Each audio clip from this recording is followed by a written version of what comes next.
Oil technical analysis, June 24th. CommoditiesMansion.com. The light sweet crude contract fell precipitously on Thursday as it was announced that several countries were getting ready to release up to 60 million barrels of oil in the next 30 days from their strategic reserves. Oil was already a weak market, and this, of course, did not help.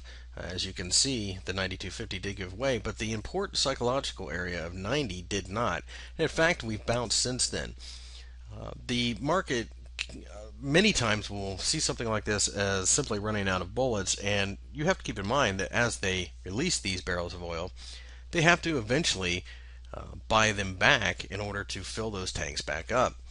Physical delivery oil contracts are not very loved right now because, quite frankly, people who take physical delivery of oil simply don't need it. Because of this, the move is seen as more of a political one, and as traders started to think about it later in the day, it had a little less effect, as you can see. We think that as long as 90 holds, this could be a buying opportunity, although this is going to be a very volatile market, and this would be a long-term call, not a short-term call. So in the meantime, we are simply sitting on our hands and watching the 90 area and seeing if it gives us buying signals or if it breaks down, giving us selling signals. This definitely is the line in the sand, though. Looking at the Brent markets, you can see it's pretty much the same story. Replace the 90 mark with the 105 mark, and you have the same chart, really. It did fall precipitously, and Brent was more or less what this was aimed at, more than light sweet crude. Make no doubt about it, the situation in the oil markets has less to do with supply and demand and more to do with speculation at these points in time because, for example, the West Texas Intermediate, the WTI or the light sweet crude, is simply running out of places to store physical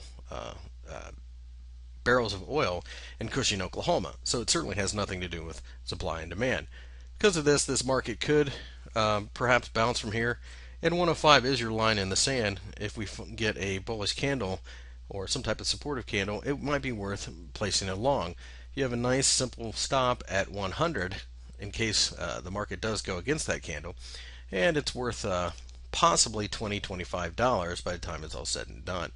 In the meantime, though, we are waiting for that candle to appear.